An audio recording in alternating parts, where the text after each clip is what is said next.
Por cualquier pregunta, bueno, el teléfono. Eh, Vamos a comenzar. Bueno, vamos a recordar la anatomía del ojo. Vamos a recordar que realmente el ojo es como si fuera una pirámide y el vértice está en la profundidad de la órbita, donde está el reborde orbitario. Vamos a tener paredes mediales paralelas, paredes laterales y mediales de un ángulo de 45 grados y más o menos el volumen de la órbita del adulto es de 30 mililitros. El límite anterior de la órbita es el tabique orbitario. Recordemos que abajo tenemos pues el cigomático, el maxilar, allí vamos a tener una fosilla, vamos a tener las alas mayores y menores del efenoides, arriba vamos a tener el hueso frontal y lateralmente vamos a tener también allí el etmoides. Todos estos musculitos aquí no se ven claritos, ven el etmoides. Todo esto hace parte de la órbita. La órbita es como si fuera un triángulo, no es toda redonda, o sea, va como si fuera un cono y ahí tiene que ir pues el globo ocular y todas sus estructuras.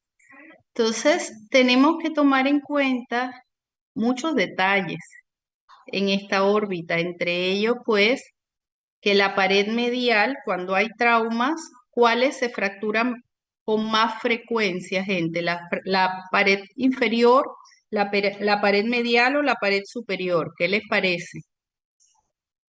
La inferior. Pared inferior. Vemos muchos traumas con fracturas en en las paredes inferiores, ¿verdad? En el cigomático y el maxilar que forman allá abajo. ¿Y qué pasa cuando hay una fractura inferior? ¿Qué pasa con el globo ocular? Eh, Puede ser que a la palpación pueda tener como un enfisema subcutáneo o no. Bueno, se puede palpar si hay aire, si entró aire, usted palpa la piel y siente como que hubiera algo, ¿verdad? Pero el ojo puede caer, el ojo puede, si se fractura abajo, el ojo puede caer porque hay una fractura abajo, entonces se ve el ojo disparejo con respecto al otro ojo. Apenas lo miras, ya piensas si un ojo está más bajo que el otro, que en el trauma tuvo una fractura, ¿sí? En la pared inferior. Otra parte que se fractura bastante es la pared medial. Entonces, pero bueno, vamos a seguir. En la pared más, un poco más fuerte, pero que también tiene fracturas ocasionalmente, es la pared superior, que es la del frontal, que es un poco más gruesa, pero pues también tiene sus particularidades. Entonces, recordando, es como si fuera un cono donde se asienta el globo ocular y como es un cono, tiene un movimiento. Ustedes ya dieron músculos, ¿sí? Músculos oculares. Recto superior, recto inferior, recto interno, recto externo, oblicuo superior, oblicuo inferior, que son los que hacen un sistema de poleas.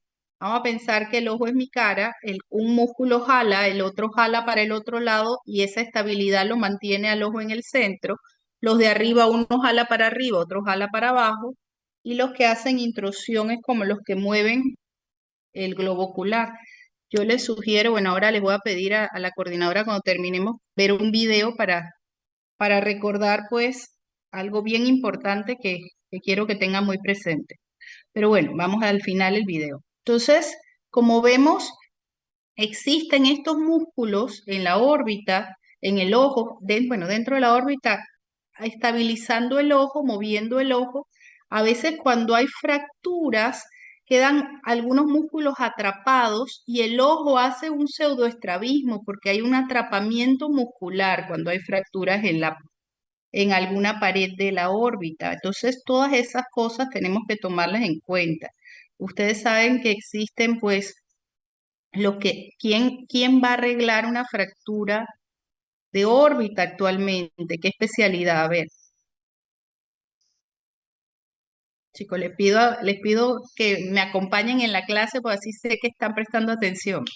El que quiera participar, participe. Si se equivoca, no Otorrino. importa.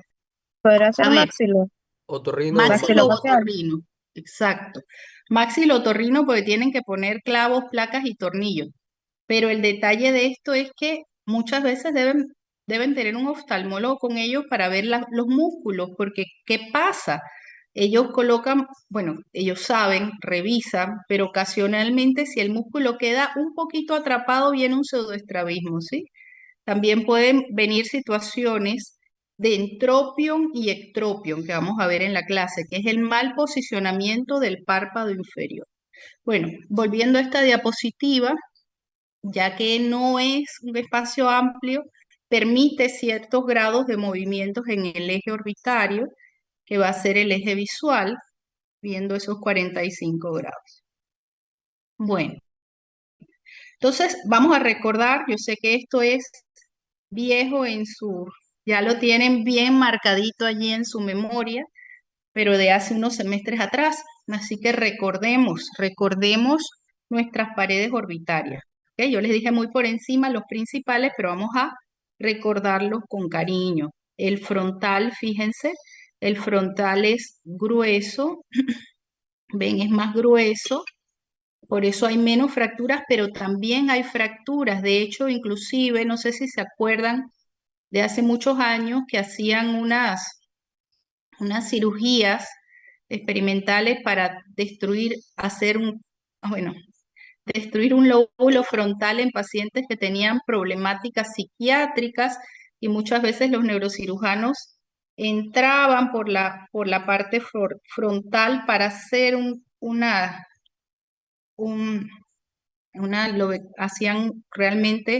hacían una lesión en el área frontal del cerebro donde pensaban que estaba afectada a las personas que tenían trastornos psiquiátricos. Por suerte estas cirugías no siguieron, pero esas cirugías dejaban muy mal a las personas y a veces entraban por aquí, por aquí, en el frontal arriba de la órbita para hacer esas lesiones cerebrales. El detalle es que aquí, si algo entra, enseguida queda en algunas estructuras muy delicadas. Así que, pero por suerte es una pared más gruesa y en golpes muchas veces se ve preservada. A veces cuando hay una fractura, un golpe muy fuerte, puede haber una fractura en la pared superior de la órbita, que es el frontal.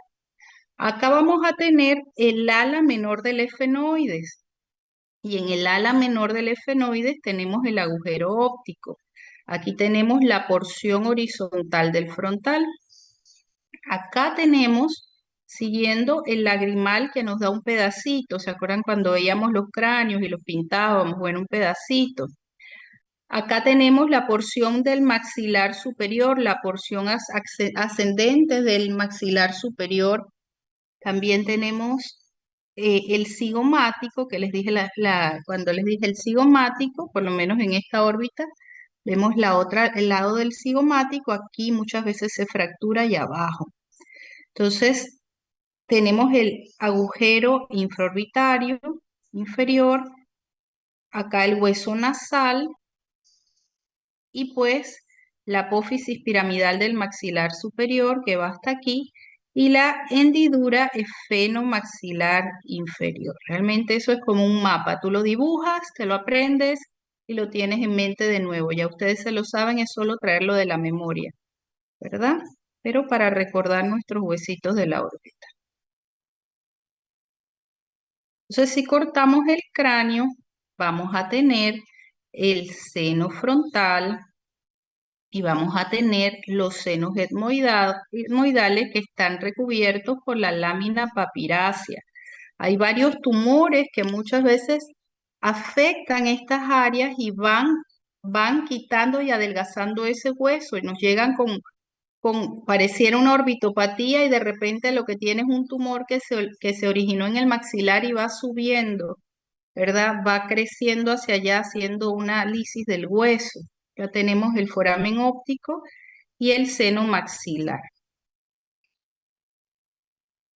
Entonces hay que ver siempre que uno tenga una sospecha de una malignidad con cambios con cambios con proptosis orbitarias, con cambios hay que hacerles CAT de órbita contrastado y de contrastado de preferencia, ¿sí? Les hacen, sacan su BUN, su creatinina, pues, su nitrógeno de urea, su creatinina y lo mandan a un CAT contrastado con cortes finos de órbita. Porque a veces están esos tumores allá atrás haciendo lisis ósea y haciendo cambios en los ojos y vienen desde el maxilar. Bueno, vamos a seguir rellenando, rellenando las estructuras, ¿verdad? Vamos a tener varios músculos. Aquí pues el tabique orbitario, vamos a tener, vamos en orden de abajo hacia arriba. El tarso inferior, fíjense que quiero que me sigan en la lineecita el ligamento palpebral lateral y nos vamos a estas dos esquinitas. Fíjense aquí cómo estas dos fibritas, el ligamento palpebral lateral, tenemos dos ligamentos y esos ligamentos son sumamente importantes porque eso les dan estabilidad al ojo, al párpado más que todo, ¿verdad? Porque si esto de aquí se lesiona, podemos tener algunos problemas en el párpado, en el posicionamiento del párpado inferior. Vamos a tener pues la conjuntiva, ya todos, la conjuntiva es vieja conocida, vamos a tener la carúncula, vamos a tener atrás, quiero que miren con detalle, vamos a tener un punto lagrimal superior, un punto lagrimal inferior y en estos puntos tenemos un canalículo, sigan acá la flecha, el conducto lagrimal, los conductos lagrimales superior, inferior, ¿ok? Los puntos lagrimales y los conductos. Y estos dos, como si fueran unas tuberías, van a llegar al saco lagrimal. El saco lagrimal, aquí vemos el fornix del saco lagrimal y acá pues sigue el saco lagrimal como una bolsita muy pegada al hueso. Y ese saco lagrimal va por atrás con el conducto nasolagrimal, ¿verdad? El conducto nasolagrimal que va a llevar las lágrimas que se producen acá arribita, bueno, que van en el ojo, pero son producidas acá arribita por la glándula, las glándulas lagrimales que están acá arribita. ¿Ven? Entonces, esto y ahora después hablaremos de las lágrimas y de otras glandulitas, pero en grande la lagrimal va produciendo la lágrima. Si está todo bien, están abiertos estos conductillos, el conducto lagrimal inferior y el conducto lagrimal inferior, y están bien posicionados, la lágrima se va, llega al saco y se va, ¿verdad? Por la parte de atrás de la nariz. Por eso es que cuando te echas unas gotitas, la tienes en la boca, el sabor amargo, porque va por este conducto que te va a llevar la gota a la boca al final. Entonces, aquí tenemos, esto es lo normal. ¿Ok? Seguimos acá con las otras estructuras. Aquí pues la ampolla del conducto lagrimal. Acá tenemos pues ya vimos el tarso inferior, ya lo vimos, el tarso superior que nos da estabilidad, el músculo palpebral, después vamos a tener los orbiculares, pues todo. Acá tenemos la porción orbitaria de la glándula lagrimal, fíjense aquí, y abajo la porción palpebral. Tienen que tomar en cuenta que vamos a tener unas bolsitas grasas, que eso también, ustedes van a ver gente que se le hincha abajo y que cuando pasan los años se le ve como hundido porque esas bolsas se reabsorben un poco con los años y va cambiando toda la estructura por menos colágeno. Entonces, arriba vamos a tener en la esquina, fíjense, en las dos esquinas, las glándulas lagrimales, la porción orbitaria y la porción palpebral.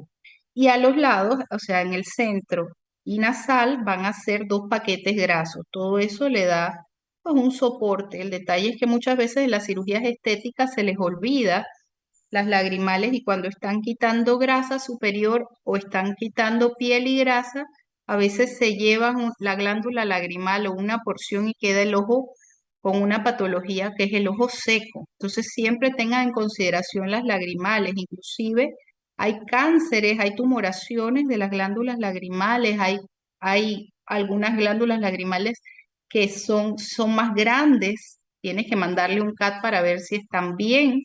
Algunas tienen un volumen más grande y la persona piensa que es grasa y va donde los cirujanos plásticos pensando que le pueden quitar eso y no podemos tocar las glándulas lagrimales y hay que tener mucho cuidado con esas glándulas en las cirugías de párpado superior. Eh, Ahora a los conductillos, igual les voy a hacer las cosas repetitivas porque mi intención es que se las aprendan y se les quede en la clase. Yo sé que tienen examen ahorita esta semana. Miren, si nos vamos a la lógica, solo por lógica tenemos como si fuera una tubería arriba, una tubería abajo, ¿ok? Si, ¿qué pasa si se obstruye el puntito de la tubería? Si se obstruye el puntito, ¿por qué se obstruye? Bueno, la persona puede haber sido muy alérgica, se rascaba el ojo, tenía alergias, tenía papilas, ya vieron conjuntivitis, me imagino, conjuntivitis alérgica, hacen papilas, hacen folículos, hacen inflamaciones a repetición y a veces se cierran los conductillos después de todas estas alergias que tuvo la persona. O sea, si se cierra el punto lagrimal, tendríamos que abrirlo. Hay unos dilatadores de puntos lagrimales, ahora les voy a mostrar aquí los abres o los agrandas y listo, vuelve la persona a tener un flujo continuo de la lágrima para que se vaya yendo. Si esto está cerrado, ¿qué va a pasar con la lágrima? Chicos, si están cerrados los puntos lagrimales, vamos de afuera hacia adentro. ¿Qué pasa con la lágrima que se produjo y llegó al ojo? ¿Qué pasa con esa lágrima? Se va a acumular. No puede llegar al saco. Ujú. Y la persona llora y llora y llora y llora. En las mujeres es una llorona, pero en los hombres tienen a veces un estrés social porque a donde van están llorando. Y no es que estén llorando, es que tienen una obstrucción. Vamos a ver, puede ser, vamos a comenzar desde arriba. Puede ser simplemente una obstrucción del agujero, ¿verdad? Como ya les dije, por múltiples causas. Cuando el párpado está en una mala posición, el párpado, ustedes van a ver, hay entropions, ectropions que se salen para afuera. Cuando hay un ectropion, el punto, imagínense, la entrada de la tubería queda hacia afuera. Entonces no está tocando la lágrima y la persona está llorando por un problema del párpado. Estamos comenzando con las patologías de la lágrima. ¿Qué otra cosa vamos a poner que están abiertas? Pero a veces se hacen unos depósitos en el canalículo, ¿ven? Se hacen depósitos en el canalículo y la lágrima no pasa. La parte inferior, el canalículo inferior, drena más que el superior, ¿ok? El superior es como un 30-35%, el inferior es un 70%, más o menos. Entonces, si el superior tiene un lito que lo tapa, pero el inferior sigue bien, la lágrima se sigue drenando y se sigue yendo. Igual, esto a veces se inflama porque tiene una concreción adentro, entonces hay que abrir, hay que drenar, hay que sacarlo, a veces son como piedras, como unas piedritas chiquitas, pero y cuando dan más sensibilidad y más molestias son cuando son en la inferior, porque la lágrima solo se está yendo por el conductillo superior y la persona pues está constantemente llorando, ¿verdad? Igual, cuando es un lito que se colocó en este canalículo, se abre y se quita y ya se arregla.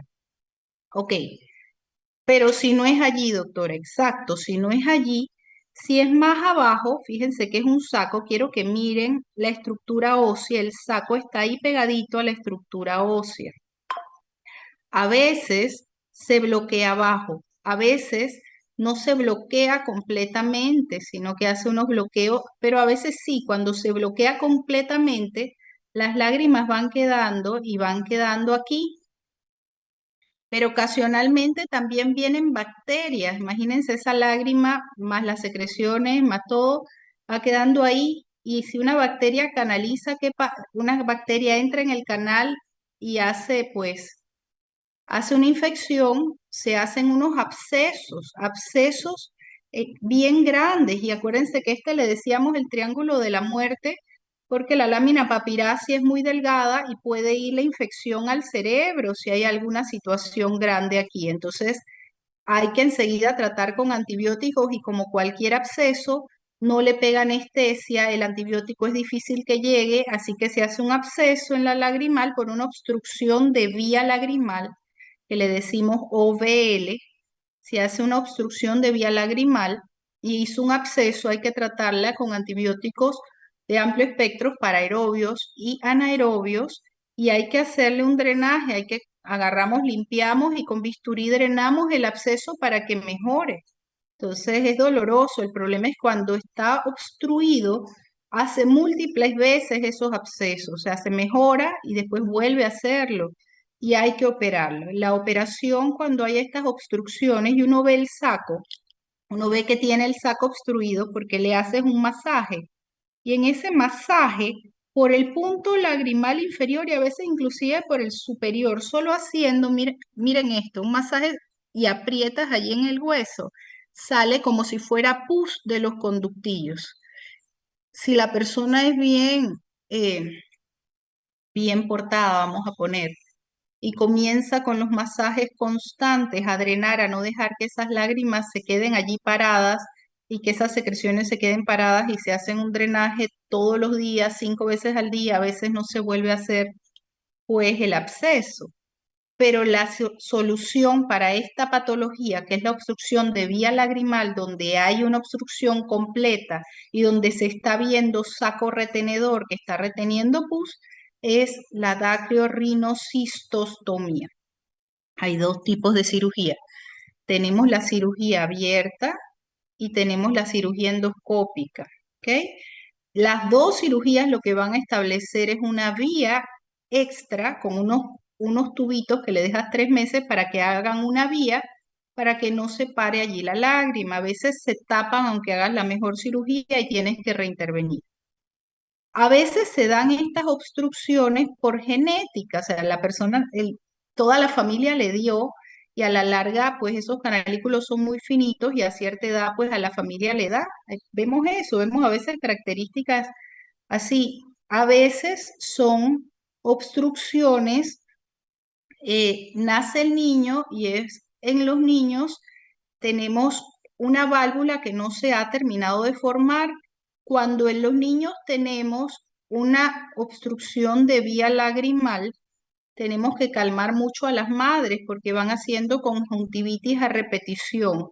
Entonces tenemos que enseñarle a hacerle el masaje, a tener la limpieza, así hace conjuntivitis, darle el tratamiento de gotitas al niño. Pero en un niño que nace con esto, como sabemos que a veces es una válvula que puede abrirse, que no está del todo cerrada generalmente, sino que puede volver a abrirse, al año casi 90% ya no la tienen. ¿Ok? Entonces en los niños les tienen que tener paciencia, en los recién nacidos las madres tienen que tener paciencia de hacerle los masajes, estar pendiente de la conjuntivitis, pero saber que al año es donde vamos a pensar en una cirugía, sea una intubación, en los niños colocamos un tubito por el punto lagrimal y muchas veces solo con intubar ya se termina de abrir la valvulita, pero eso lo haces al año porque en niños no puedes hacerlo de, el niño no deja hacerse esto, tiene que hacerse en quirófano con anestesia general. Bueno, entonces, pues en niños, ya saben, obstrucción de vía lagrimal generalmente resuelve con masajes, compresas tibias al año, ¿ok? Los que no resuelven van para intubación y si no resuelven con intubación, pues van para la cirugía que es la dacriorinocistostomía. Ahora hay muchas cosas novedosas, ahora hay pues unos láseres de diodo que se introducen por aquí, pero son pues las últimas cosas que hay. Hay unos tubos grandes que a veces nada más metes el tubito, a ver si el tubito ya le hace el espacio al chiquito, pero hay muchas técnicas novedosas ahora. Antes solo era pues la cirugía abierta, ahora pues la cirugía endoscópica y los láseres han venido a modificar y a hacer más amigables estas cirugías. Bueno, ¿qué otra cosa puede hacer una obstrucción de vía lagrimal?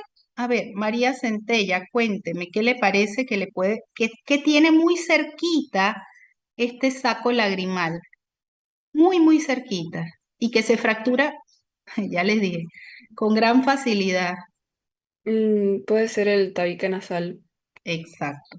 Están jugando basquetbol y la pelota, yo no sé, es como si tuviera una empatía, o sea, a la pelota le encanta esta área. Jugando basquetbol, esa pelotona le golpea aquí. Jugando béisbol, donde le golpea aquí. Jugando lo que sea. Bueno, lo triste es cuando golpea aquí, porque a veces hace fracturas en órbita, pero muchas veces hace fracturas del tabique nasal. Y cuando se fractura, miren dónde está el saco, está ahí mismo. Entonces se fractura ese lado y bloquea.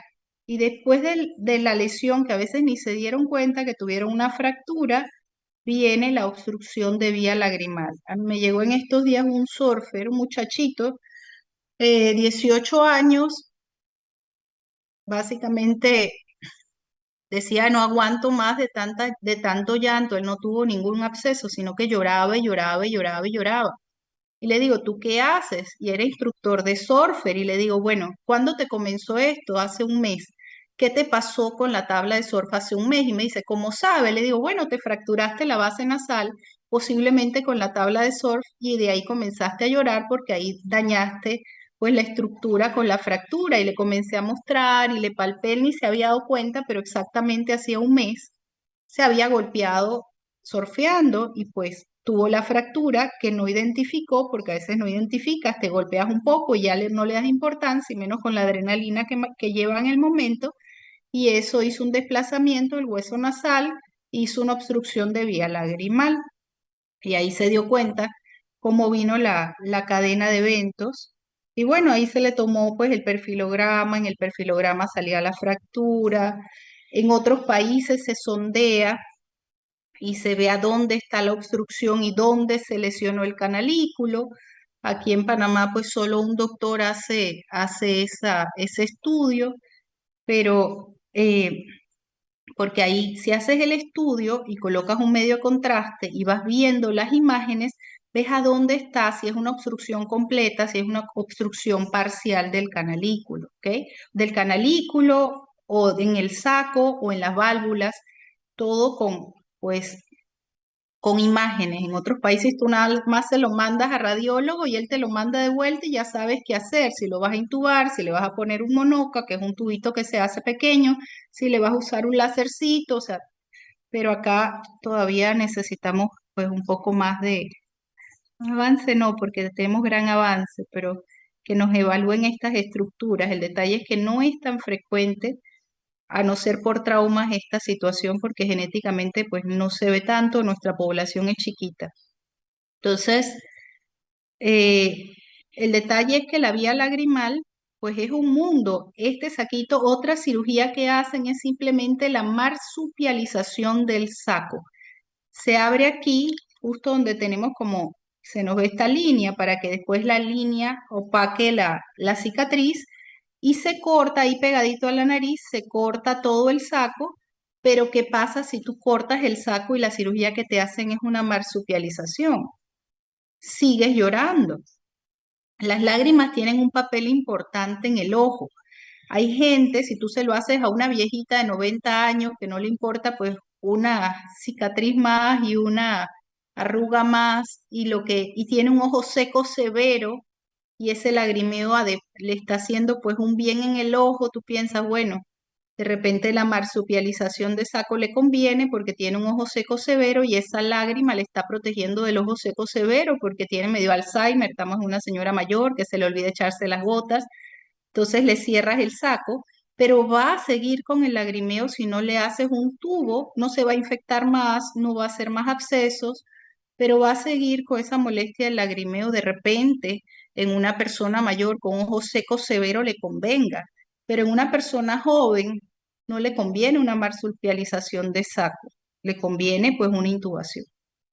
Los tubos se colocan por aquí, se salen por la nariz y se dejan 3 meses para que hagan esa vía. ¿Ok? Hablando de ojo seco severo y las lágrimas, existen unos tapones de puntos lagrimales. ¿Ok? Cuando hay un ojo seco severo que la persona puede estar por perder el ojo, hay algunas enfermedades reumáticas que hacen demasiada sequedad ocular.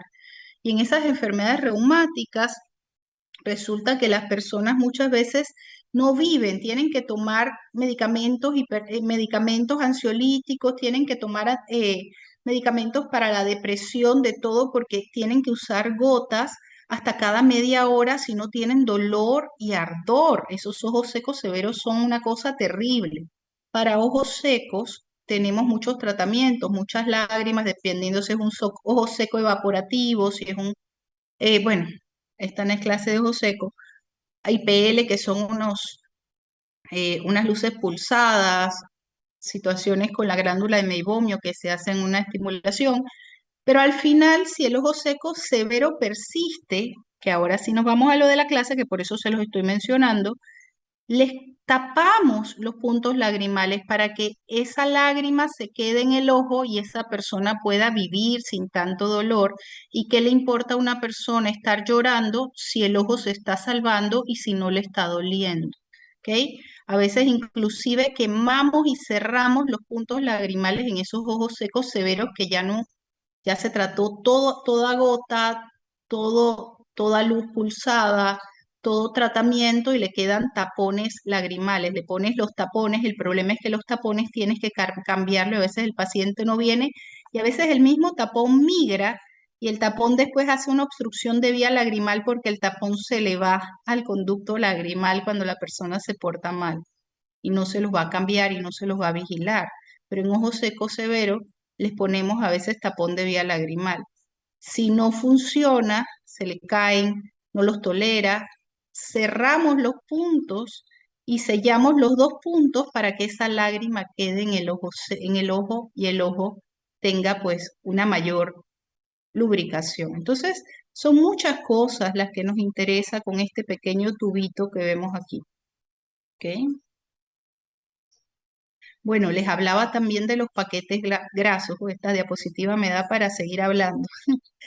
Tenemos dos paquetes grasos superiores y tres paquetes grasos inferiores.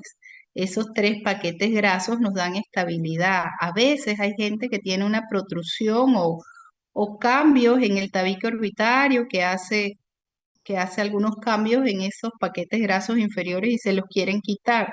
Pero si tú le quitas en exceso la grasa inferior, el ojo queda hundido y en vez de verse más joviales, se ven como si fueran los esqueletos de Tales from the Crypt. Realmente se ven con el ojo hundido si tú le quitas demasiada grasa. Entonces hay que tener mucho cuidado en las cirugías estéticas de cuánta grasa vas a quitar. A veces se queda tan hundido que ¿cómo se llama? Las arrugas se van a ver más sin el paquete graso que está.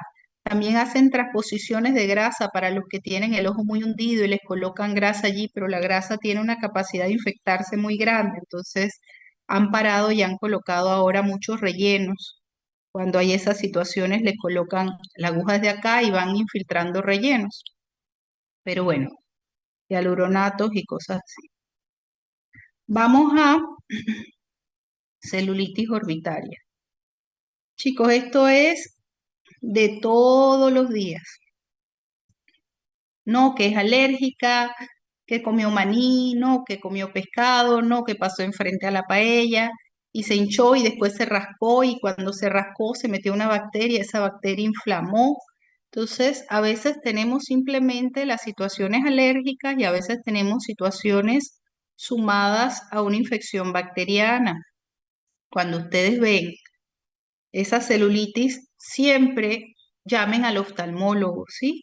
Siempre que lo vean en urgencia, llamen al oftalmólogo en esa celulitis orbitaria. Primero, abran ese ojo entre dos, si está muy a tensión, abran ese ojo y examinen la agudeza visual. No llamen nunca a oftalmología sin evaluar la agudeza visual. Háganse muy bien el examen físico, la historia primero.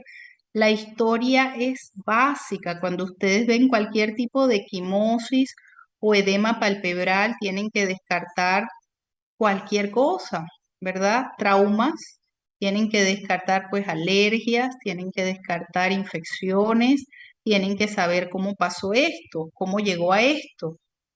Si ustedes están con una historia de trauma cuando tienen un ojo cerrado, pues le mandan una radiografía. Si están en una policlínica, le mandan una radiografía de órbita les mandan proyección Cadwell, proyección Waters, que les va a dar y un perfilograma para tratar de ver todos esos huesitos.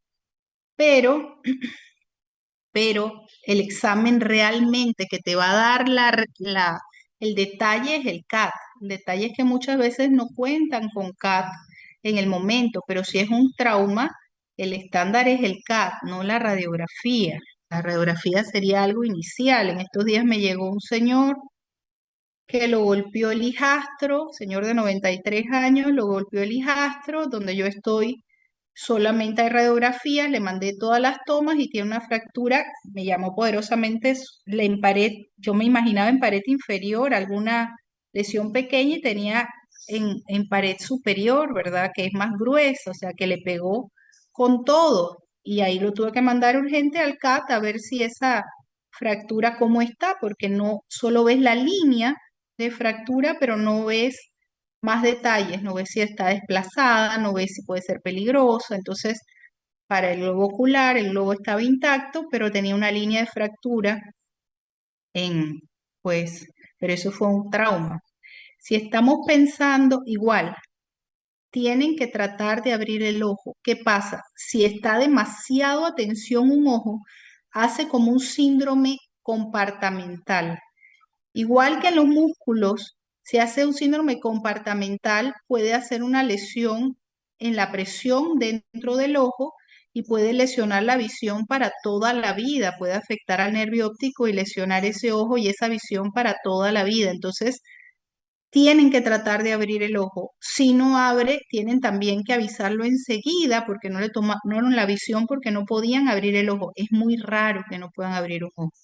Me acuerdo que yo tenía una R más que decía, se ponía furiosa cuando decían que un ojo no abría, y iba y llevaba dos residentes más y uno agarraba aquí, otro agarraba allá y le abríamos el ojo y veíamos la visión sí o sí, porque es muy difícil que no se abra el ojo por lo menos entre dos personas.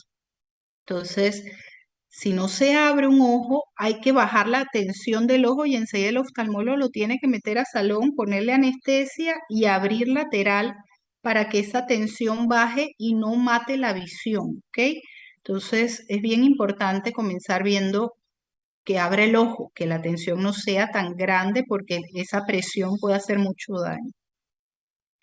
Cuando ustedes ven, vamos ahora, pues un trauma enseguida, revisar toda la historia, revisar todos los exámenes, revisar las imágenes, más cuando es un caso médico legal, tienen que anotar esa visión que trae el paciente, porque después dicen que, imagínense, si viene esta señora y ustedes no le toman la visión y la ven 3 días después en el oftalmólogo y no ve nada, y solo consignaron que tenía una celulitis orbitaria.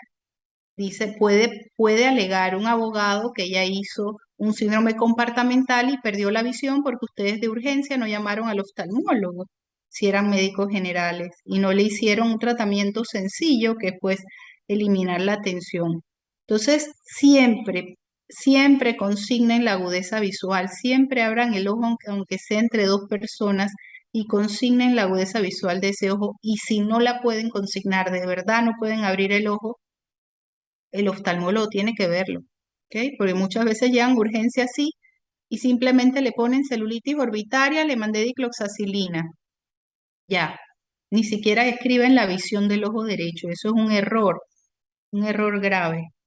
Entonces, si fuera por causa si es por causa alérgica, le van a dar antialérgicos, van a ver qué bicho lo picó, hay que ver cómo está respirando. Acuérdense que siempre el ABC, primero vía aérea, el ojo lo ven después de vía aérea, y más si es una alergia, si está haciendo una inflamación, edema por una alergia, pero si si está respirando bien, si todo está bien, no tiene edema de glotis, no tiene ningún problema, igual van a ver los antialérgicos, lo picó una avispa, lo picó quién sabe qué, hizo esto, compresas frías al inicio, después compresas tibias, antialérgicos, observación, citas periódicas, pero le tomaron la visión y le vieron el ojo, ¿sí? Y vieron que no estaba a tensión el párpado. Ya cuando es bacteriano, tú le vas a poner antibióticos. Lógico, tomaste la agudeza visual, la consignaste. Miren que se lo repito, pero mil veces, siempre. Lo consignaste, abriste el ojo, viste que las estructuras estaban bien, ves que no es alérgico a nada, le das antibióticos de amplio espectro porque no sabes qué le está causando esto. Y lo tienes que citar posteriormente a ver que vaya bien. Si es algo grande, si no está mejorando, tienes que pensar mal. Cuando éramos residentes iniciando en R1, nos llegó un paciente que era como un fisicoculturista, era muy grande, muy fuerte, muy varonil, llegó con una celulitis orbitaria, nos la mandaron de cuarta urgencia, no era tensión, no nos preocupó en nada, porque bueno, debe tener las defensas por las nubes ese muchacho. Le mandamos dicloxacilina, uno comienza con un antibiótico eh, sencillo de amplio espectro, bueno, a los 3 días vino al control, seguía igualito, como si no pasara nada. Le habíamos hecho un BH, le habíamos hecho un químico y estaba igualito, ya comienzas a pensar mal, ¿será que tiene alguna otra cosa?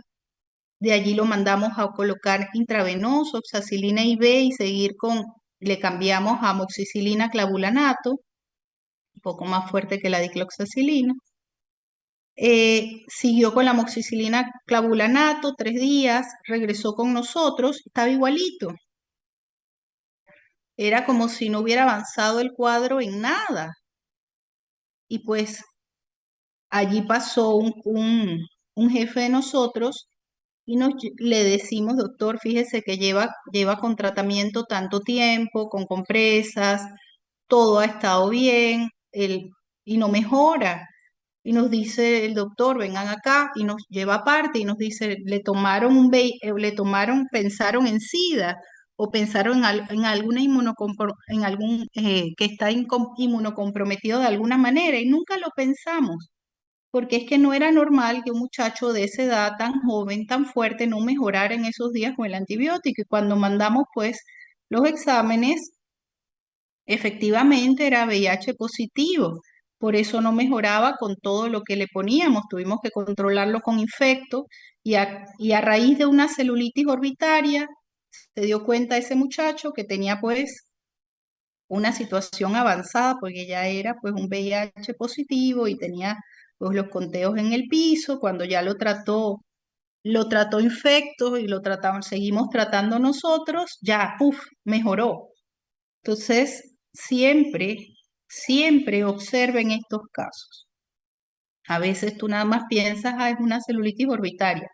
Si no está mejorando, tienes que hacerle un CAT de órbita, de cortes finos, de preferencia, contrastado, porque a veces también hay masas y hay situaciones que están dando estas inflamaciones. Y si es en niños, chicos, los niños tienen una evolución tórpida. En todas estas situaciones perioculares tienen una evolución tórpida y está muy cerca, como ya les dije, del triángulo peligroso. Entonces, a los niños se hospitaliza, a los adultos uno los ve secuenciados, les pone los antibióticos, pero a los niños, claro, de estar bien la visión, de estar bien el ojo, de no estar atención, pero a los niños se hospitaliza. Ustedes no sé si alguno tiene niños, los niños es difícil a veces que se tomen los medicamentos orales, las mamás les tapan la nariz, le abren la boca, los persiguen, a veces no les dan las cucharadas 3 veces al día. Tú no entiendes como pediatra por qué no mejora y es porque no se toman los medicamentos, los escupen, los botan. Entonces, con estas cosas no se puede jugar uno eso, hay que mejor hospitalizar si es un niño y ponerle intravenoso. Ir viendo cultivos, bueno, primero haces el estudio completo, VH, químicos, cultivos, etcétera, si es un niño, y vas viendo cómo va evolucionando en el hospital. Si es un adulto, no. Si es un adulto, vas viendo todo día con día. Bueno, chicos, y aquí estoy celulitis, pero estoy hablando también de trauma. Gente, ustedes, si ustedes están pensando en un maltrato, si están pensando en un trauma ocasionado por la pareja o por cualquier ente de la familia, sea el niño, y ven fracturas y todo eso, ustedes tienen que reportarlo. Tienen que reportarlo, no pueden dejarlo pasar. Si fuese por trauma una situación de una equimosis bipalpebral. Bueno, seguimos. Proptosis o exoftalmos. A veces están así de feos, a veces son sutiles. Les llega a la persona con un cuadro sutil. A veces llegan sencillamente con una que ven doble, por eso quiero que al final veamos un video para que vean el video de las parálisis.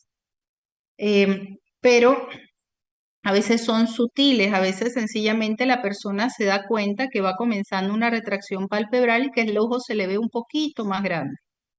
A veces va comenzando con una visión doble, la persona en ciertas posiciones ve los objetos dobles, ¿ok? Entonces muchas veces vienen porque están viendo doble y se marean. Y cuando vas a ver, tienen una restricción de movimiento, le tomas hormonas, les tomas T3, T4, TSH, le haces un ultrasonido tiroideo, ahí te das cuenta que tiene un problema en la tiroides, lo mandas a endocrino, estos tratamientos siempre se manejan con endocrino, si tienen una orbitopatía distiroidea, en la orbitopatía distiroidea vamos a tener exoftalmos, a veces leve, moderado o severo, como es este caso, vamos a tener una retracción palpebral del párpado superior, del párpado inferior. Es triste que a veces haces T3, T4, TSH, T3 libre, T4 libre y no te salen alterados, pero estás viendo la alteración. Entonces tú mandas las hormonas y si ves los cambios en órbita, enseguida mandas el CAT. Porque en el CAT vas a ver el comprometimiento en los músculos oculares. Van a ver agrandados, gruesos, y eso va empujando, todo se va inflamando y va dejando el ojo hacia afuera. ¿Cuáles riesgos tenemos si un ojo está así, si este oftalmo está así de grande? A ver, Melibet Velarde, ¿qué te parece que nos puede preocupar en un ojo así de protruido hacia adelante? Puede presentar resequedad o ser más propenso a algún trauma. Si no cierra los párpados, ¿qué haces? Se le debería mandar gotas, ya que las lágrimas no lo están cubriendo de manera correcta. Por eso puede ser más propenso a una resequedad severa. Ujú. ¿Alguien piensa diferente? Creo que también la resequedad puede causar a futuro pues daños en la córnea, tal vez úlceras o cosas así. Ujú. ¿Alguien más?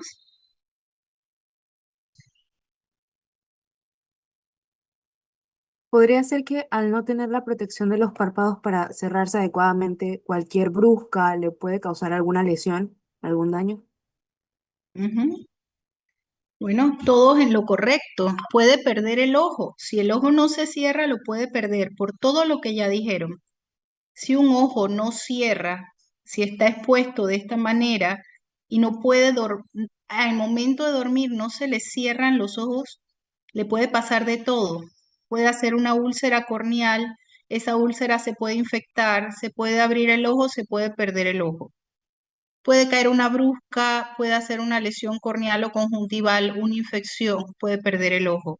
Puede dormir y poner el ojo encima de la almohada, el ojo se reseca tanto que al día siguiente hizo una lesión corneal. O sea, es terrible. Entonces, cuando los ojos están así, tan excesivamente abiertos, a veces nos toca cerrar los párpados con cirugía para salvar el ojo. Se llama tarsorrafia. Tenemos que hacer una tarsorrafia para cerrar el ojo mientras se nivelan las hormonas, mientras les ponen el yodo radioactivo, mientras le operan la glándula. A veces tenemos que cerrarlos quirúrgicamente para que no se pierdan, ¿sí? Claro, comenzamos con gotas, comenzamos pues con lágrimas artificiales constantes, comenzamos con lágrimas en gel, comenzamos con hay como unos parches que se colocan, o sea, como unos especiales para que tratar de que en la noche, pero al final terminamos cerrándole los ojos en cuanto la glándula no se regule y esto no mejore muchas veces, para que no pierdan el globo ocular, ¿ok? O sea, es terrible, pero también hay otro riesgo. Si está algo empujando atrás, está aumentando la presión intraocular. Y si está aumentando la presión intraocular, que es algo que le tienes que evaluar a todos estos pacientes con proptosis, la presión intraocular. Si está muy alta, le tienes que poner medicamentos para bajar la presión intraocular, le tienes que hacer un láser en iris para que tengan otra vía de salida del humor acuoso. Pero aunque hagas todo, si hay estas proptosis abruptas y va subiendo la presión del ojo, ese glaucoma secundario a esa inflamación y esa proptosis puede hacer que el paciente quede ciego. Puedes conservar el globo ocular y ha quedado ciego por el aumento de la presión intraocular. Entonces, estos casos, desde que inician, tienen que ser evaluados. Tienes que hacerle el CAT con prontitud, tratarlo con endocrino con prontitud. El endocrinólogo y el cirujano si tienen que operar, tienen que operarlo con prontitud. Si ese ojo no cierra, tú también tienes que operarlo con prontitud y el glaucomatólogo también te tiene que estar acompañando en todo este proceso, porque es un proceso que puede hacer que la persona se quede ciega. ¿Ok? Puede ser por una enfermedad tiroidea o puede ser por otras causas, un exoftalmo. A veces son masas, son tumoraciones retroorbitarias, pero generalmente la masa es atrás de un ojo, no de los dos a la vez. Gracias a Dios, generalmente lo vemos más en un ojo que en otro, una masa, pero igual eso te va a salir en el CAT. Si tiene una proptosis de un solo ojo, ya tú vas pensando, a veces, bueno, claro, puede ser orbitopatía distiroidea. Mucha gente no tiene simétrico el exoftalmo, un ojo se sale más que el otro. Tú siempre tienes que estar midiendo. Tenemos un aparato que se llama exoftalmómetro, que lo ponemos y tiene un espejito y medimos cómo va esa proptosis y siempre un ojo es más adelante que el otro en la mayoría de los pacientes, ¿verdad? Y cuanto va mejorando, el ojo va volviendo a su lugar, el cierre se va mejorando y todo. ¿Qué hacemos cuando nos llegan así? Pues vamos a inyectarle, como es inflamatorio, si es por orbitopatía distiroidea y no tiene una diabetes, vamos a inyectarle corticoides para que baje la inflamación y vaya cerrando el ojo, además de las lágrimas, los corticoides orales para bajar la inflamación, corticoides intravenosos. Inclusive vamos a utilizar estos medicamentos biológicos costosísimos cuando esos párpados están así para disminuir la inflamación. Pero bueno, si fuese una masa retroorbitaria, tenemos que ver para entrar y quitar la masa. Hay masas eh, tumorales, realmente tenemos que entrar y quitarlo todo lo que se pueda, hacer a veces solo un pedacito, si eso está muy atrás del ojo, y hacer la biopsia a ver qué es, si es maligno, si es benigno, después tratarlo con oncología, pero a veces esas masas se meten en la parte posterior del ojo y agarran todos los músculos oculares, los rodean y cuando sacas la masa, el ojo se rompen todos los músculos. Una vez, pues tuvimos un caso de una masa muy grande y cuando fuimos disecando con el dedo, de repente se escuchó como si se cortara algo, clic, clic, clic, clic, clic. Tuvo que entrar el estrabólogo a perseguir los músculos para reinsertarlos porque la masa estaba envuelta en todos los músculos oculares. Al final era pues una masa maligna. Igual hubo después que hacerle una evisceración, una enucleación de ese ojo porque el ojo pues también estaba afectado. Pero, pero cuando son masas retroculares realmente son cosas serias, ¿verdad? Cuando es una orbitopatía distiroidea también es muy seria si está con una proptosis marcada, pero pues tienes un montón de tratamientos, como ya les dije, que vas a estar usando de forma oportuna y de forma oportuna, si el paciente pues está allí y tú también, generalmente pues a menos que haga una presión intraocular elevadísima y le mate el nervio óptico o que se rompan todos los puntos cuando los cerraste y no vino en varios días, pero generalmente los tomamos y los vamos mejorando junto con los endocrinos, junto con el grupo de glaucoma también. Pero bueno, entonces claro, también cuando lo examinan va a haber restricción del movimiento ocular, visión doble y una serie de molestias, ardor y todo esto. Hay que estarlos vigilando de cerca. Miren, aquí el CAT. Fíjense cómo deben ser los músculos. Ven qué lindos, qué finitos, qué bonitos y cómo los tiene el paciente. Se les dice que se engruesan como una botella de Coca-Cola. Y esto tú lo vas a ver en el CAT. A veces las hormonas tiroideas te salieron normales y tú dices, pero ¿cómo es posible? Pero el CAT no, el CAT te muestra el engrosamiento de los paquetes musculares. Fíjense aquí, el engrosamiento de este paquete muscular.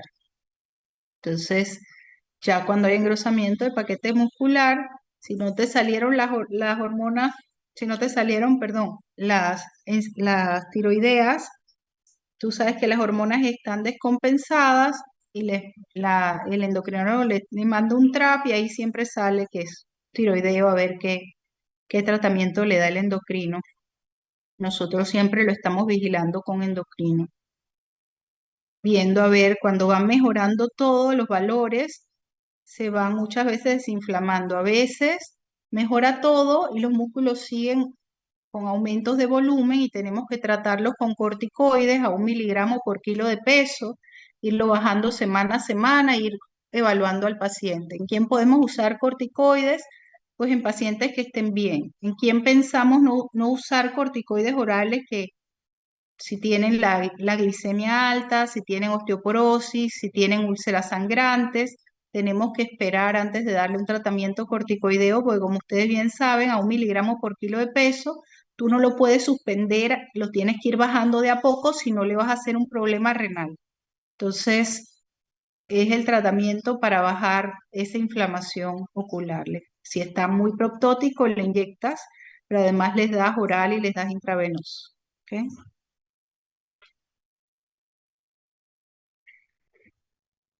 Bueno, vamos a los músculos. Vamos a los músculos. Aquí tenemos, vamos de afuera hacia adentro. El párpado superior cortado de lado. Tómense algo, hagan una pausa, que esto no nos queda tanto, pero hay bastantes detalles. Bueno, tenemos el músculo orbicular de afuera hacia, bueno, tenemos piel, tenemos el músculo orbicular, tenemos pues aquí la salida de las pestañas, tenemos en la placa, en las glándulas de meibomio, en la placa tarsal, tenemos las glándulas lagrimales accesorias de Wolfram, tenemos el músculo tarsal, tenemos la parte orbitaria, tenemos la glándula lagrimal que ya vimos que están laterales, pero aquí están cortadas de ladito para que vean la glándula lagrimal, y tenemos las glándulas lagrimales accesorias de Krauss. Como les dije, cuando les dije la lagrimal, les dije hay otras que ahora les voy a mencionar. O sea, tenemos la glándula lagrimal accesoria de Krauss, la glándula sebácea de Zeiss, la glándula apocrina de Moll, todas estas, y aquí la glándula lagrimal accesoria de Wolfram. Todas estas pequeñas porciones, pequeñas glándulas, además de la secreción de la glándula lagrimal, van a ayudar en la película de la lágrima. La película de la lágrima va a tener en la primera capa una capa sebácea para que no se evapore la lágrima. ¿Ok? Y eso es producido, todas esas capas son ayudadas por la producción de estas glándulas accesorias. Bueno, entonces acá tenemos el fornix del saco lagrimal, la conjuntiva vulvar, el saco lagrimal, acá tenemos pues la conjuntiva palpebral, aquí tenemos conjuntiva, córnea, cristalino, como ven de lado. Entonces, todas estas glándulas, Krauss, Moll, Zeiss, glándula lagrimal, Todo esto va a ayudar a que hayan las capas de la lágrima, que tenemos la primera, esta es la capa de la lágrima, que tenemos la primera que es oleosa, la siguiente acuosa, la siguiente mucilosa o mucina o mucinosa y el epitelio. ¿Ok? Entonces, lo primero es la parte oleosa que hace que no haya un ojo seco evaporativo. Hay muchos tipos de ojo seco. A veces con cirugías refractivas, secundaria a una cirugía de catarata, una cirugía refractiva, podemos tener lo que ya les dije que es la patología del ojo seco leve, moderado, severo, ojo seco evaporativo, ojo seco, pueden haber muchos, ¿ok? El detalle creo que eso lo van a dar en la clase de córnea, pero hay tratamientos para todo tipo de ojo seco en lágrimas artificiales que tienen que usarse de una u de otra manera, ya les adelanté, lágrimas en gel en la noche, IPL, que es un tratamiento de luz pulsada, eh, Blefex, que es una estimulación de las glándulas de meibomio y una limpieza, y si no, pues tapones de puntos lagrimales, y si no, cirugía de puntos lagrimales para ver si la lágrima queda más tiempo. Así que tenemos muchas situaciones. Realmente después de los 50 años, todas las mujeres tienen un poquito de resequedad ocular. En enfermedades, algunos medicamentos tienen como efecto secundario ojo seco y nadie se da cuenta. Llega la señora o el señor con ojo seco y no te dice lo que está tomando. Y cuando te lo dice en la tercera consulta, tú le dices, oye, trate de ver si hay una opción B, que el geriatra le mande una opción B de tratamiento, porque este le está resecando demasiado el ojo. Le cambian el tratamiento que tenía como efecto secundario ojo seco y mejoran de una manera fantástica, porque hay muchos medicamentos como efecto secundario dan ojo seco. Pues otros no son por ningún medicamento, sencillamente pues tienen ojo seco y tienen que estarse evaluando paulatinamente a ver cómo va. Ahora tenemos unas cámaras que toman la foto y te dicen qué tipo de ojo seco es, te muestran en la pantalla cómo se da la lágrima, tú haces el tiempo de ruptura de la lágrima, le pones fluoresceína, la persona parpadea y ves el tiempo de ruptura de la lágrima, a ver si tiene un tiempo de ruptura corto o largo. También usas eh, unas banditas que se llama el Schirmer test para ver el lagrimeo y las dejas allí un ratito sin ponerle anestesia, sin ponerle nada, le pones, es como si fuera una tirita que se llena, que tiene y cuentas cuántos milímetros llena para ver si tiene buena producción o mala producción de lágrimas. ¿Ok? Detalle es que pacientes con patologías reumáticas, muchas veces ojo seco. Pacientes con algunos medicamentos crónicos que hay varios medicamentos que tienen efectos adversos dentro de esos, o el ojo seco en letras chiquitas, porque nadie lo percibe hasta que lo busca, y a veces poca secreción de lágrimas. Y a veces secundario a cirugías refractivas, acuérdense que en las cirugías refractivas le hacen, ahora el SMILE es una de las últimas cirugías refractivas donde sacan como si fuera con el láser, hacen una incisión lateral y sacan lo que quitaron, pero en las otras que son en las SIX y las que hacían antes, se talla la córnea y muchas veces se pone un botón y a veces secundario a esa cirugía refractiva quedan con un ojo seco. Leve, moderado, severo. Lo triste es cuando quedan con ojo seco severo. Y a veces secundaria cirugía de glaucoma, cirugía de catarata, cirugía de un trauma. Entonces hay muchos porqués de un ojo seco. Hay que investigarlos. Bueno, vámonos a músculos. Tenemos los músculos orbiculares. Los músculos orbiculares, vamos a ver el músculo frontal. Tenemos el músculo procerus. Tenemos el músculo orbicular, la porción orbitaria, tenemos la porción preceptal del orbicular tenemos pues los rafés laterales que también nos dan estabilidad. Tenemos la porción pretarsal del músculo orbicular. Aquí tenemos el tendón cantal medial que nos da estabilidad. El músculo orbicular circular concéntrico inervado por el séptimo par craneal con las porciones orbicular, preceptal y pretarsal que ya vimos. Eso nos ayuda cuando cerramos duro los ojos. ¿Ok? El músculo orbicular. Entonces, vamos a tener debajo el músculo elevador del párpado. El músculo elevador del párpado es el que sube y baja el párpado. El músculo frontal también nos va a ayudar un poquito a elevar el párpado. A veces ven estas personas que siempre tienen la ceja de arriba y es porque se están ayudando con el músculo frontal para elevar el párpado porque el elevador del párpado no está haciendo su función por varias causas que vamos a ver ahora. Bueno, llega la persona y te dice que tiene un ojo más caído que el otro, que tiene pues que le molesta, a veces no, a veces los ojos no son simétricos, a veces un ojo tiene una forma y el otro tiene una forma, te das cuenta en todos los detalles, el sulcus palpebral es más alto en un ojo, en el otro es más corto, el excedente de piel de párpado superior es más grande en uno que en otro. Hay montones de situaciones que pueden pasar. La forma, hay gente que tiene un ojo jalado y un ojo más abierto, y no por proptosis ni por enfermedad tiroidea, sencillamente tú le pides fotos y te das cuenta que nació así.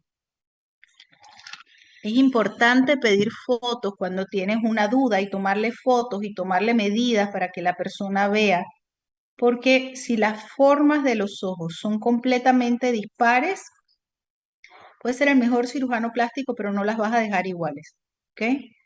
Entonces tienes que medir todo, tienes que ver eh, la apertura palpebral, ¿verdad? Aquí del borde palpebral, de donde salen las pestañas a donde salen las pestañas. Este es cuánto mide, generalmente más o menos 9, 10 milímetros, es lo normal.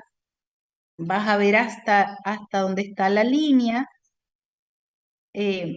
La línea más o menos son 3 milímetros, donde está ese pliegue superior. La hendidura palpebral, 28 a 30 milímetros, esto es lo normal. Entonces, le haces todas las medidas en un ojo y en el otro. Le tomas fotos frontales y laterales y le haces las medidas en la foto. Buscas las fotos anteriores. A veces tienen una tosis leve, muy leve. Las tosis leves no afectan el eje palpebral. A veces siempre o a veces tienen un ojo diferente al otro y no es una tosis porque está pues en 9 milímetros, sencillamente es la forma diferente de un ojo al otro. Otra manera es que le pones la luz enfrente y le tomas desde el punto luminoso hasta las pestañas, desde el punto luminoso hasta abajo. Aquí le decimos MRD1, MRD2, la hendidura palpebral, la línea, bueno, acá en inglés pues el upper lid brow, ¿verdad? La apertura palpebral, bueno, es lo mismo que el MRD1, el MRD2 son otras siglas, pero esto es lo mismo que tomamos desde el punto donde se ve hacia arriba, desde el punto donde se ve hacia abajo, lo tomamos en los dos ojos, la hendidura palpebral. A veces buscamos si la esclera tiene una exposición inferior, el scleral showes, a veces tenemos una retracción palpebral y se ve la esclera inferior en un ojo y en el otro no. A veces posterior a cirugías estéticas quedan con este scleral show, ¿verdad? Que se ve un poquito de esclera, generalmente no se ve la esclera, se ve la córnea nada más, la silueta de la córnea. Pero todo esto lo mides en los dos ojos, a ver si realmente hay una tosis o no. Tenemos que ver también el factor elevador. Bloqueamos el músculo frontal, aquí en esta medida no vemos el elevador, bloqueas el músculo frontal, haces que mire para abajo y haces que mire para arriba sin usar el frontal para ver la fuerza que tiene el músculo elevador al subir el párpado y lo haces sin la subida del párpado y tomas la medida. Y vas a ver también el fenómeno de Bell, donde el fenómeno de Bell es que la persona cierra los ojos y como un mecanismo protector los ojos tienden a irse para arriba. Cierra los ojos fuerte, claro, no que no los deje, pero que los cierre y tú le subes el párpado y el ojo sube para protección. Entonces, si sube, tú sabes que tiene buen fenómeno de Bell. Si le haces una cirugía de párpados y queda con una pequeña apertura en la noche, las aperturas se llaman lagoftalmos, si queda con una pequeña apertura, como tiene un buen fenómeno de Bell, un buen fenómeno protector, no va a tener una lesión corneal. Pero si tiene un mal fenómeno de Bell, hasta piensas no operarlo porque puede hacer una úlcera corneal por exposición si quedara una pequeña apertura palpebral después de una cirugía de párpado superior.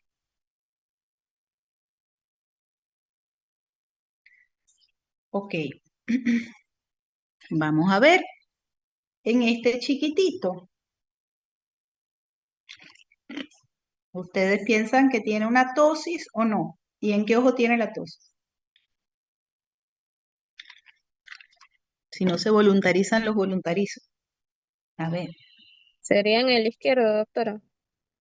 exacto. Tiene una tosis leve congénita en el ojo izquierdo. ¿Está afectando la visión esa tosis? No considero que lo afecte. No. Fíjense que le enfocan, le enfocas la pupila y ves que está en el centro pupilar. Es más un factor estético. Si tú enfocas la pupila y ese ojo está más abajo de la pupila y ese ojo está tapado, entonces sí afecta la visión y tienes que operarlo enseguida, ¿sí? A pesar de los riesgos de la anestesia general en niños, si él está afectando la visión, tienes que operarlo enseguida, porque como ustedes bien saben, el desarrollo visual de los niños se da hasta los 8 años, pero si tú le bloqueas el ojo a un niño durante los primeros años de vida, el cerebro lo va a bloquear el ojo bloqueado para que no te caigas, sea un estrabismo, sea una catarata, sea una tosis, el cerebro va a bloquear ese ojo y ese ojo va a tener, si tú lo operas después de los 8 años, o si lo operas muy tarde, hay estudios que dicen que después de los 6 ya tienen una visión disminuida si había una obliteración del ojo, sea por el párpado, sea por catarata, sea por estrabismo. Entonces, en los niños tenemos que hacer un hincapié en que vayan al oftalmólogo a tiempo, que el pediatra los mire, le busque el reflejo rojo, les busque que no tengan una leucocoria, les busquen que no tengan una tosis congénita, les busque todo, porque si la primera línea con los niños es el pediatra, y si el pediatra encuentra cualquier cosa, enseguida tiene que ser visto por oftalmólogo, ¿ok? Siempre digo que los primeros años igual tienen que ir al optómetra pediatra, en mi opinión todos los niños deberían ir a optometría pediátrica, porque con las sombras también ya les van viendo cómo va la situación de la graduación. Los niños nacen hipermétropes generalmente, el ojo más pequeño, y va aumentando con la edad. Pero bueno, muy bien. En este niño tiene una tosis, pero es una tosis congénita, pero no está afectando la visión. Se puede esperar un poco antes de hacer la cirugía. Si estuviera afectando la visión, para que no quede un ojo perezoso, se tendría que meter a operar lo antes posible, ¿sí? Ahí esas cosas, chicos, son bien importantes. Tener en cuenta en niños chiquitos que cualquier cosa que oblitere, si ustedes le dejan el cabello tapando a estos niños que les dejan las galluzas largas, pueden hacer un ojo perezoso que después no alcance el 20/20 de visión, porque durante los primeros años ustedes agarran las fotos y les dejaban el galluzón sobre el ojo y el niño no sabía quitárselo, se lo dejaba ahí y le hicieron un ojo sano y perfecto, le hicieron una baja visión. Entonces, mucho cuidado con los niños, evaluarlos a tiempo.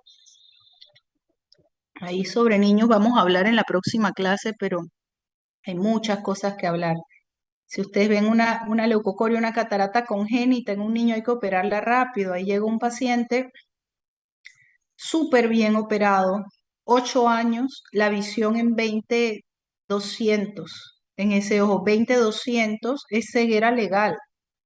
Lo operaron a los 8 años, o sea, esperaron hasta los 8 años para operarlo. Ya el cerebro no va a hacer absolutamente nada, bloqueó ese ojo no ve. 20/200 no puede ser piloto del canal, no puede ser piloto de avión, siempre va a tener, bueno, sí puede ser médico porque con una visión de un solo ojo sí podemos ser médicos, pero, pero no va a tener, eh, no va a tener estereopsis, va a tener que tener cuidado al manejar, va a tener que tener más cuidado con ese ojo toda la vida porque tiene un ojo perezoso y el ojo en sí está perfecto, pero esperaron hasta los 8 años para operarle la catarata congénita y ya el cerebro bloqueó el ojo. Y ustedes saben lo difícil que es decirle al familiar, mire qué pena, o sea, me lo trajo como tercera opinión. Yo era la tercera oftalmóloga a la que iban después que lo operaron, eh, para ver si había una situación B, si había una opción B. Ustedes saben, la esperanza nunca muere. Y le dije lo mismo que le dijo el médico que lo operó, le dije lo mismo que le dijo el oftalmopediatra que lo vio y le dije lo mismo que le van a decir todos los oftalmólogos del país si quiere seguir evaluándose. Cuando hay, cuando en los primeros años de vida no se trata un ojo afectado, después el cerebro bloquea la visión de ese ojo para toda la vida. Hoy no tengo solución. Yo nunca le quito las esperanzas. Nunca quiten las esperanzas porque la gente se tira de los balcones del Seguro Social cuando les quitan las esperanzas. Ya ahora pusieron barreras, pero hace unos años atrás se tiraba cada tiempo, se tiraban del regional, se tiraban del complejo porque los médicos iban y les quitaban la esperanza. Yo nunca quito esperanza, yo les digo, la ciencia hasta el día de hoy no le tiene una solución clara, pero la ciencia avanza todos los días y mañana puede haber una solución para la situación, pero tiene que seguirse evaluando y tiene que seguir los estudios y metas se investigue porque todos los días la ciencia avanza. Nunca quiten la esperanza, lo que es realidad hoy es mentira mañana o en 10 años o en 20. Así que todo avanza. Así que bueno, pero al día de hoy, cuidado con esas tosis en niños. Vamos a la siguiente. A ver, Nazaret, espérense, vamos a buscar más gente para que participe, que le estoy preguntando a los mismos. Y son varios. Bueno, ya defendieron los colores las mujeres, vamos con los varones. A ver, ¿qué le parece a Aldair Fernández, la jovencita, los ojos de la jovencita que está al lado del niño? ¿Qué estudios le haría? ¿Qué le llama la atención? ¿Qué le preguntaría?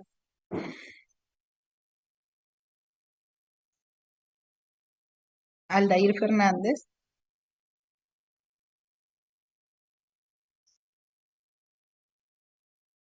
Bueno, vamos a seguir. Aló, Ajá, cuénteme, ¿qué le parece a la tengo, jovencita?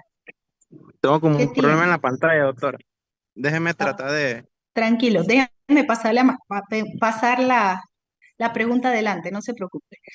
Manuel Méndez, a ver, Manuel, explícame, ¿qué ves ahí? ¿Qué exámenes harías? ¿Qué sospechas? ¿Qué preguntarías? Ya les di eso hace un ratito cuando hablamos un poquito de, bueno, Manuel,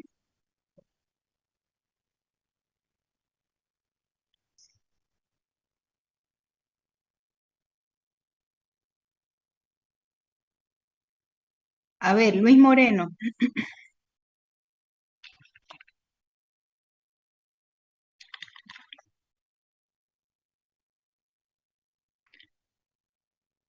Luis,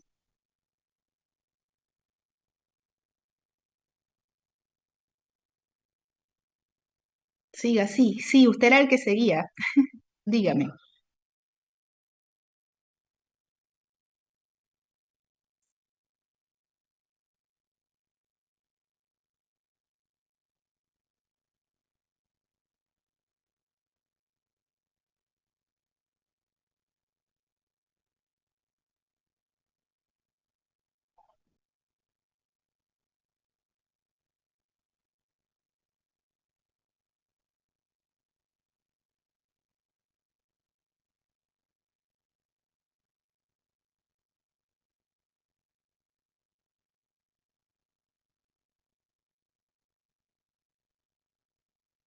Perfecto.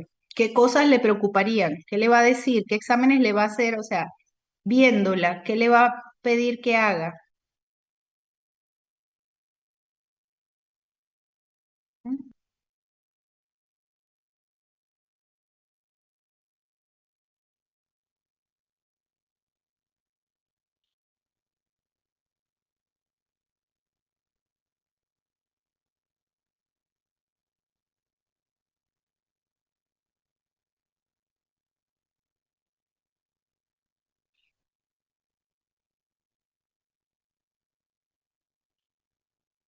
Tranquilo, perfecto. La refiere al oftalmólogo al final. Siempre refiéranlas.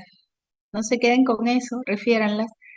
Ahí pues el oftalmólogo le va a tomar las medidas. Fíjense que ahí sí se ve un escleral show tiene que medir de la córnea, de la base inferior a las pestañas, a ver cuánto se ve. Tiene una tiene una retracción palpebral. Ven que es más del ojo derecho que del ojo izquierdo. Le tomas las medidas, la agudeza visual, la presión intraocular. Revisamos para ver si hay un ojo seco. Y lo que quería que me contara también es que tiene que ver si cierra el ojo.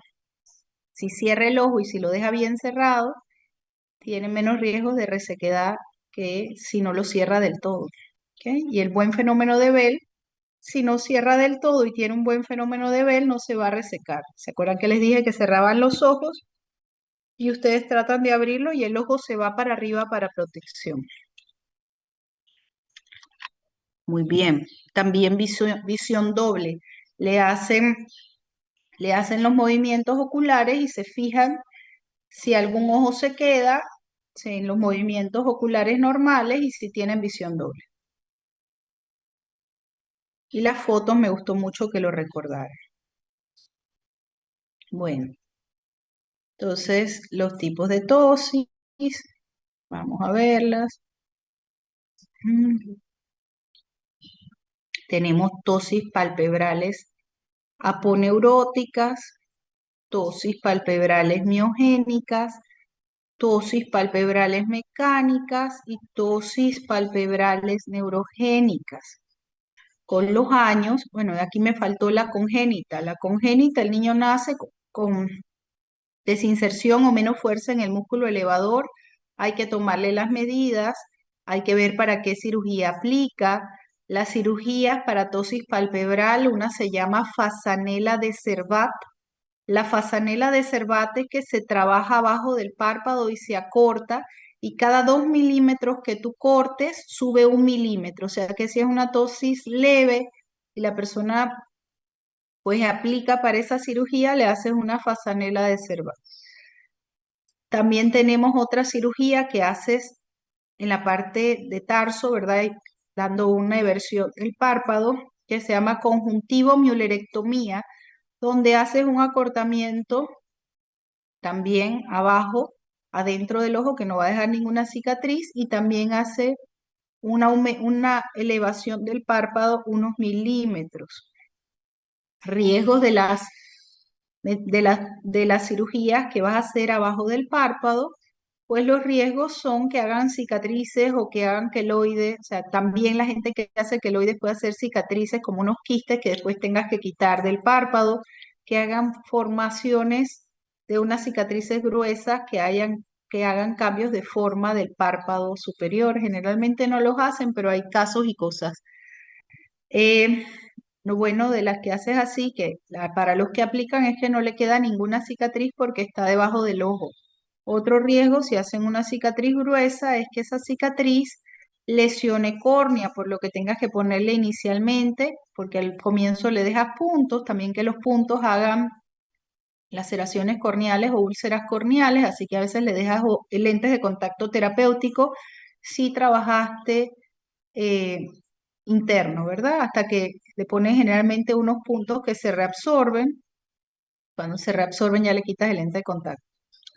Hay otro tipo de cirugía, que es una cirugía donde vas a hacer una reinserción del músculo elevador.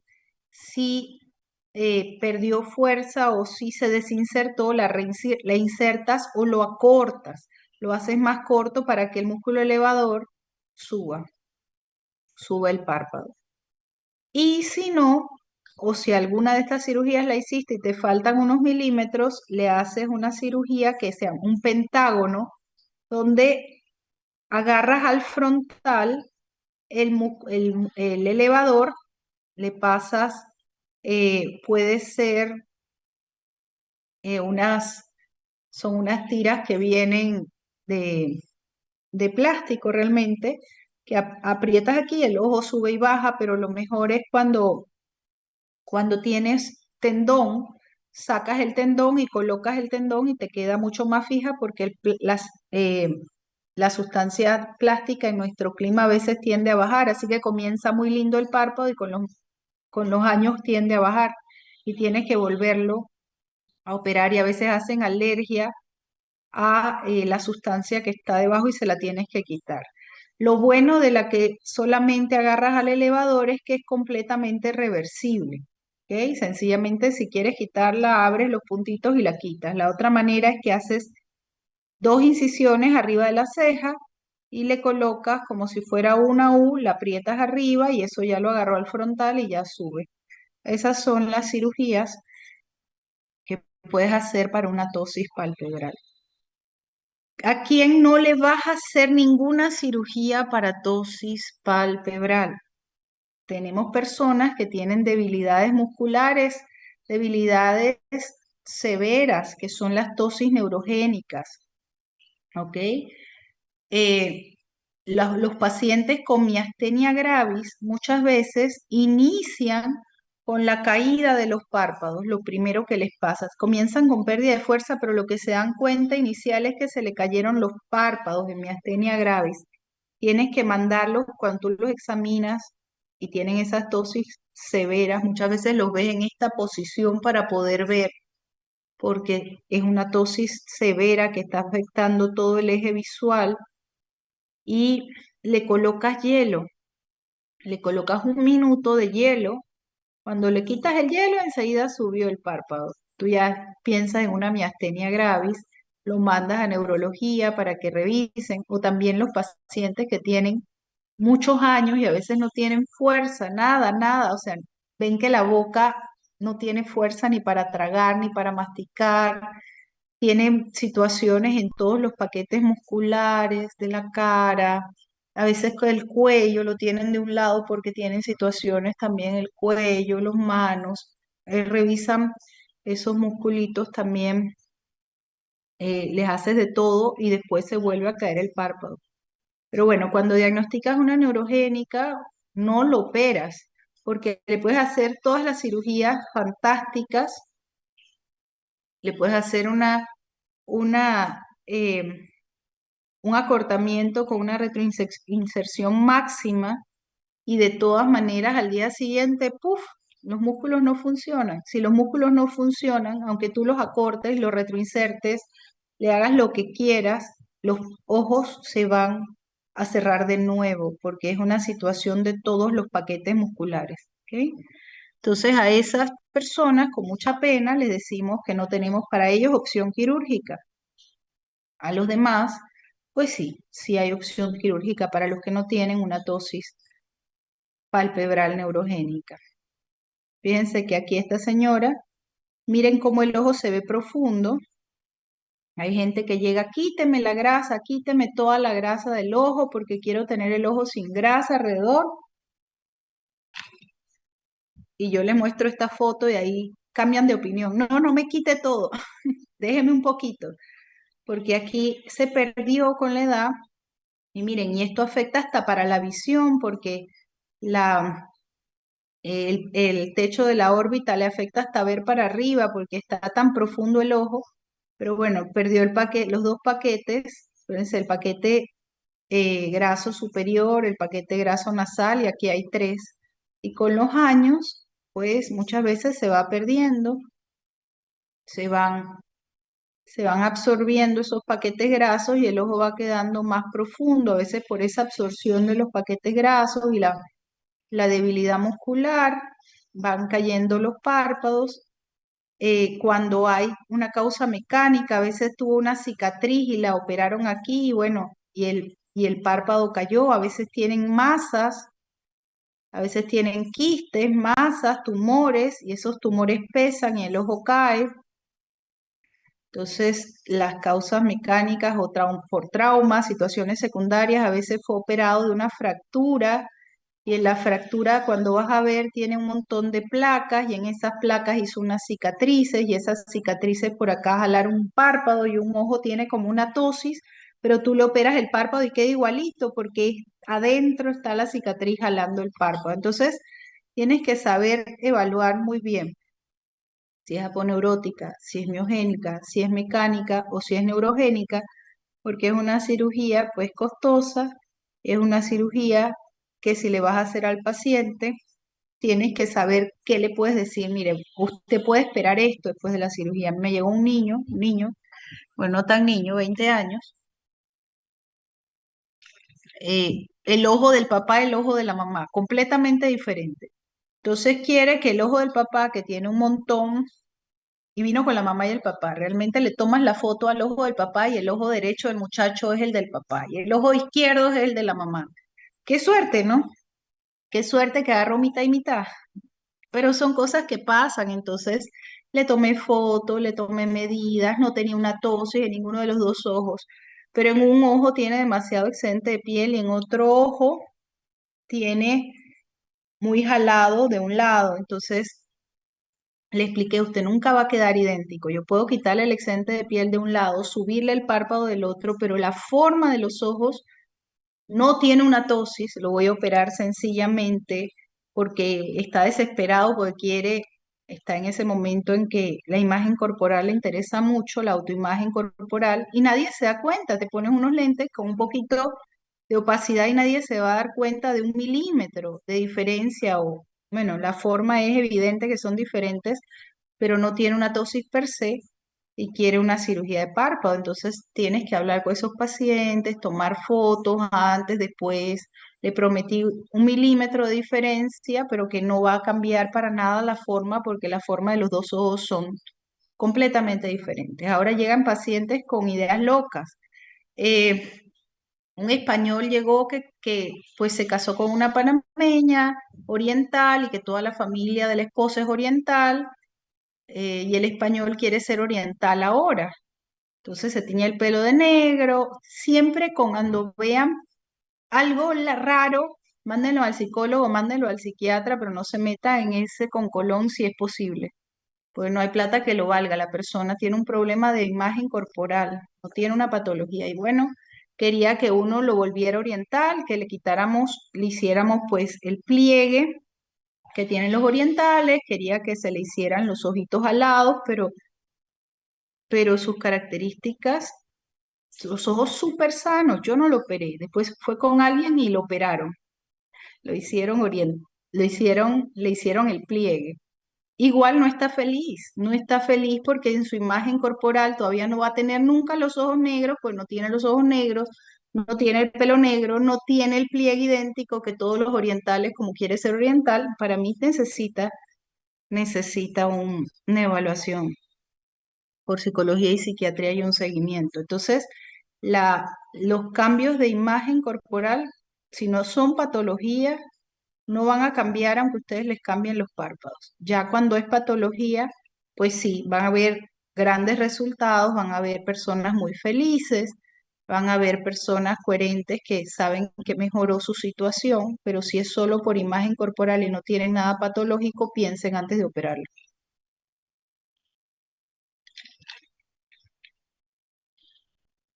Tenemos algunas situaciones congénitas, donde hay síndromes que cursan con blefarofimosis.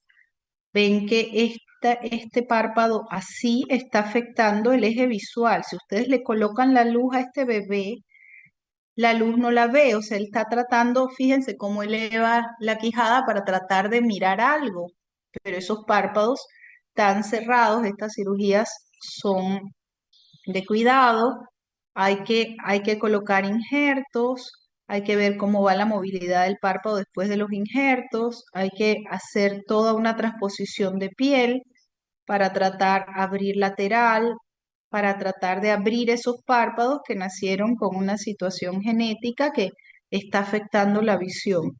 Cuando ven, muchos de los familiares tienen lo mismo, nacieron igual y después fueron operados, pero hay que operarlos a tiempo. Como les dije, el desarrollo visual del niño hasta los 8 años es súper importante operarlos bien temprano.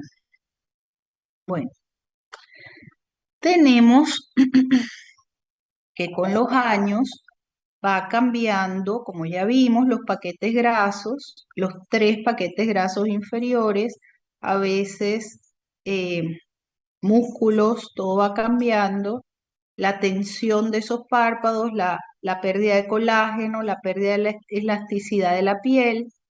Entonces, pueden hacer secundario también a traumas, a cicatrices, a tumores, secundarios a lesiones, secundarios a pérdidas grasas y de colágeno. Cada caso es un caso, ¿ok?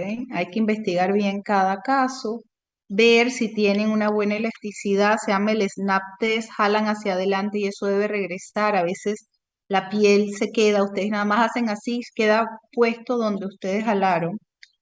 Entonces, cuando hay ectropion, este es un ectropion y este es un entropion. Vamos a ver qué les parece. A ver, más varones. Vamos con los varones hoy. Ronaldo Trujillo, ¿cómo estás, Ronaldo?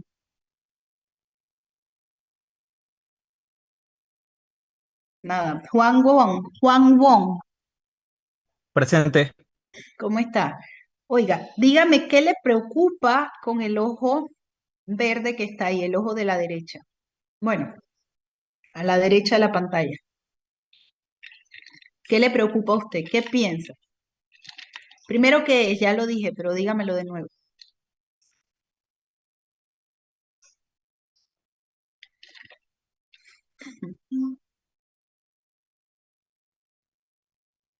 Juan, cuénteme. Bueno, al menos a mí me preocuparía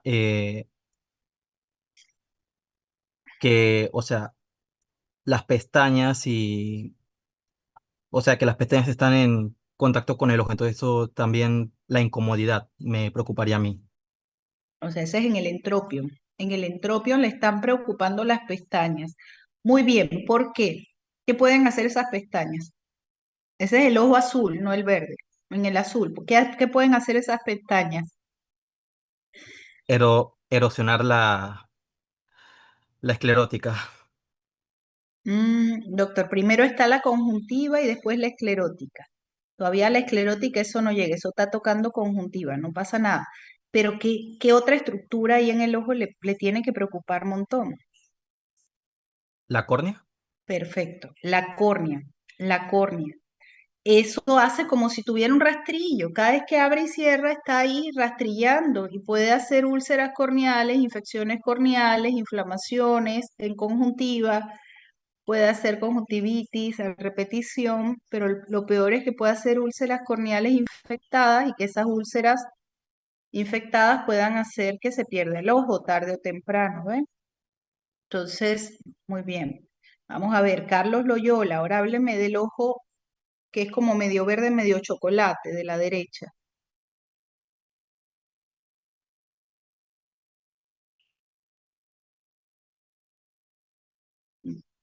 Y doctor Wong, si usted supiera, hay muchos doctores Wong oftalmólogos en este país, muy buenos todos.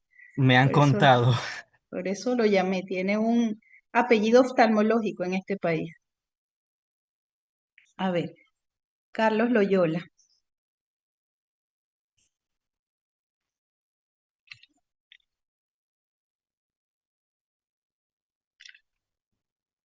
Loyola.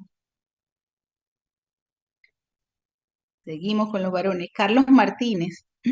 Defensa de los Carlos. Dígame del ojo derecho, ¿qué le preocupa? Ese ojo que es medio chocolate. ¿Qué Eh, tiene? Puede describírmelo. bueno, aquí podemos ver un ectropion, en este Ujú. caso.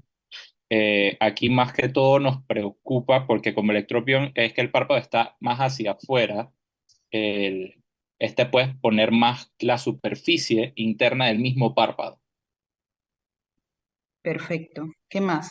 y puede llevar al ojo más que todo como a irritación y a su vez algún tipo de sequedad. Perfecto. ¿Qué más?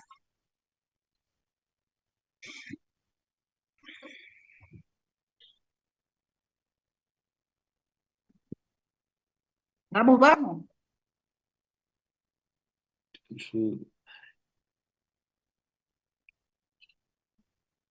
Ya no se me ocurre más nada, doctora. El punto lagrimal, ayudita, ¿qué le pasa al punto lagrimal? ¿Lo ve ahí? No estaría drenando las lágrimas a través del punto lagrimal. Exacto, mire aquí está el punto lagrimal, ¿lo ven? ¿Qué más tiene este paciente? ¿Qué es esto? Le dicen Pterigio. carnosidad en el mundo no lego. Pterigio. Perfecto, tiene un pterigium, por lo menos el pterigium está protegiendo ahí. Pero bueno, todo lo que dijo, perfecto, la exposición, esta infección, puede hacer un lagoftalmos que no cierre por completo, puede hacer una resequedad ocular, puede hacer que esté con una epífora porque está lagrimeando constantemente porque el punto lagrimal está afuera. Eh, y también la imagen corporal de esta persona siempre expuesta, siempre rojo acá abajo, no sale lindo en las fotos, muchas cosas, o sea, va a estar mucho más cómoda después de la cirugía. La cirugía es que cortamos aquí para hacer una inserción, hacemos aquí como si fuera un flapcito. El flapcito lo ponemos adherido a periósteo con una sutura que no va a absorberse y acá abajo hacemos una línea a los 4 milímetros y logramos la forma adecuada del ojo, ¿ok? Pero es bien importante la sutura aquí que queda para siempre, que no se la rasquen, que no se la rompan, que eso va agarrado a periósteo. Y acá la cirugía de entropion también es similar. Abrimos aquí, hacemos a través de unas suturas inferiores que el párpado vuelva a su posición, cortamos acá, usamos una sutura que va a ser también, pues va a ser esa sutura que queda para siempre y hacemos aquí un flapcito para jalar el canto externo para recolocar el ojo. Claro, hay que ver qué tipo de entropión y ectropión es primero, ver que no haya una cicatriz abajo. A veces tú agarras y aquí, por lo menos este ectropión, si tiene una cicatriz abajo, tú trabajas la cicatriz y si está iniciando el ectropión, enseguida regresa a su lugar habitual. Pero si está con mucho tiempo, tú tienes que realizar un trabajo en la cicatriz porque la cicatrización allí no te deja a veces poner piel extra, hay que ver qué se puede hacer con la cicatriz porque tratas de jalar la piel y no va. Si tiene una cicatriz jalándolo abajo, primero tienes que trabajar la cicatriz para trabajar el ectropion. El entropion, pues tienes que ver también que no haya masas, que no haya situaciones cicatrizales, pero quedan muy bien. Y tienes que, en los dos tienen que pensar en el ojo seco, en las lágrimas que tienen que ponerle, lágrimas en gel, en cuidar ese ojo, en que la persona esté pendiente. Muy bien, muchachos, muy bien. Seguimos. Doctora, una consulta Ujú. con respecto al ectropión y el entropión. O sea, más que todo en el punto lagrimal. El punto lagrimal en el entropión estaría siendo en cierta forma tapado por el párpado, ¿cierto? No, aquí sí va drenando la lágrima. Si está abierto, pasa nada. Pero acá no. Ajá, Ahí no está tocando la lágrima. ok, Igual, ojo, le conviene en ese caso que produzca la lágrima y se quede en el ojo, porque ese ojo se seca más, que no claro. se vaya. Cosas, Gracias, doctor. cosas fantásticas que hace la naturaleza. Bueno, nos vamos ahora a algo muy frecuente, las parálisis faciales, chicos. Acá que viene la gente a los congresos y dice que nunca ha pasado tanto frío en su vida como en Panamá, pues vienen solamente con shorts y vestiditos y no vienen ni con abrigos, ni con chal, ni con nada. Es estos extranjeros que dicen que nunca han pasado tanto frío, pues acá el aire lo ponen y tenemos un clima tropical húmedo. Y tenemos montones también de personas que trabajan en cocina y a veces los mandan, están en la cocina y los mandan al freezer y los mandan de vuelta al freezer y de vuelta a la cocina. Y mucha gente pues hace también por situaciones diversas, parálisis faciales. Las parálisis faciales, gente, a veces dejan un lagoftalmos, dejan un ojo que no se cierra, ¿ok? Cuando hay una parálisis facial, que es una patología muy frecuente, cuando hay una parálisis facial, puede quedar un ojo abierto durante los primeros meses. Entonces, ese ojo hay que cuidarlo, hay que cerrarlo. En la noche a veces uno les pone hasta los primeros meses que usen un transport, que es como un tapecito, para que lo cierren, porque ahí no hay un exoftalmos ni una proptosis. Tú nada más bajas el párpado y se cierra, ¿ok? Ahí lo que hay es que el párpado no cierra. Entonces van haciendo úlceras corneales, van haciendo infecciones, van haciendo todo lo que ya hemos hablado por la exposición corneal. Por lo tanto, bueno, primero hay que evaluarlo por neurología, lo tienes que mandar al fisioterapeuta y al fisiatra para que le vaya poniendo corrientes y ejercicios para que vaya ejercitando. Muchas veces a los 6 meses ya el ojo cierra bien, por lo tanto tú esperas 6 meses con terapia, con lágrimas artificiales, con cierres secundarios, ¿verdad? En la noche a veces le cierras, le pones una gasa para dormir, para que no se un pato ocular mejor que la gasa, pero depende de la capacidad económica. Eh, y vas cuidando ese ojo esos meses, pero por 6 meses esperas porque muchas veces una parálisis facial a los 6 meses mejora, el ojo cierra. Ya si pasaron 6 meses y no cierra, ya tienes que pensar en opciones quirúrgicas. Colocamos unas pesas, se llaman pesas de oro, que son unas pesas que tienes que ver, que ahí tienes que ver con cada párpado, medirlas, porque esa pesa, como la pones, la insertas en el párpado superior, hacen que el párpado cierre por peso, ¿ok? Eso lo ponen los otorrinos y lo ponemos los médicos oftalmólogos también, pero siempre después de 6 meses para que el ojo pueda cerrar. A veces es tan terrible la exposición que también hacemos en unos meses tarsorrafia, generalmente parálisis faciales, pues tenemos un solo ojo afectado y el otro ojo ve bien, por lo tanto, si está afectándose demasiado, está haciendo úlceras corneales, podemos hacer una tarsorrafia medial donde nada más cerremos la mitad del párpado o una completa donde cerremos por completo el ojo esos meses, si se está afectando demasiado, y a los 6 meses, pues ya lo abrimos. Si la situación siguió 6 meses después, ya pensamos en la pesa de oro, que la pesa de oro va a ayudar a que la persona vuelva a tener por el peso de la pesa de oro, pues movilidad en el párpado. ¿Qué riesgo tenemos con la pesa de oro? Extrusión. La pones linda, la mediste, la persona cierra el ojo lindo, le va súper bien, pero el ojo no lo tolera, la piel no lo tolera y lo extruye del párpado superior y te toca operarlo de nuevo. A ver si no hace extrusión. ¿Qué otro riesgo tenemos con las pesas de oro? A veces pesaron mucho, la mediste mal y el ojo no lo puede abrir por el peso. Claro, lo va a proteger porque está cerrado y no se está exponiendo, pero no es la idea, se la tienes que quitar, por eso es muy importante medirla y ponerle una más chiquita para que pueda abrir y cerrar el ojo en la parálisis facial. A ver. Espérense que aquí no lo tengo acá, pero también hay otra patología que se llama blefaroespasmo.